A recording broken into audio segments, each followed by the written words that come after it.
as you can see today, I am wearing glasses, a man's shirt, a t-shirt, and a pair of jeans and sensible shoes.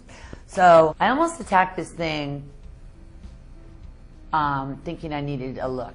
And I obviously changed my mind. But I got these big, I call it my kook face, and I got these big extensions in my hair, which most people who have long hair in show business have extensions. You just need to know that. In case, it's the business of show.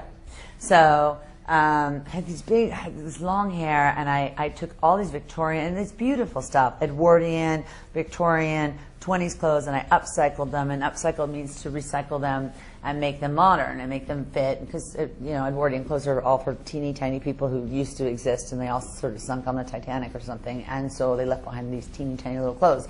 So you have to remake them, and I have 22 big, huge body bags full of this kook.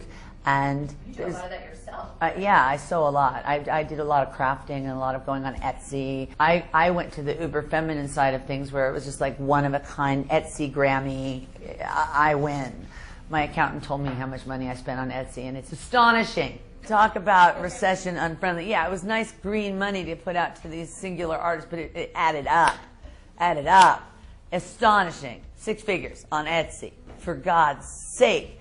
But I mean, it was worth it because it inspired me, all these artisans making all this crafty stuff. It inspired me to learn how to be a maximalist, which I became, and then now I'm working on minimalism, because you know what? I have to work harder as an artist on stage when I'm dressed like this. And the whole point of early 90s Hole was that, when I would just wear a slip, it was a utilitarian thing. It wasn't a conscious style choice. So I made a decision not to compete with Gaga or Madonna, because I'm not a pop artist, and because it's too much work to take those body bags around, and also then care about how, that, for instance, Pacific Coast Highway, the chorus is F-A-G, fag. So I always know it's fag because it's F, your whole world is in my G. So, I have a lot of chords to remember, and it's rock and roll, it's not pop. We don't have wardrobe changes in rock and roll. And, the guys in Slayer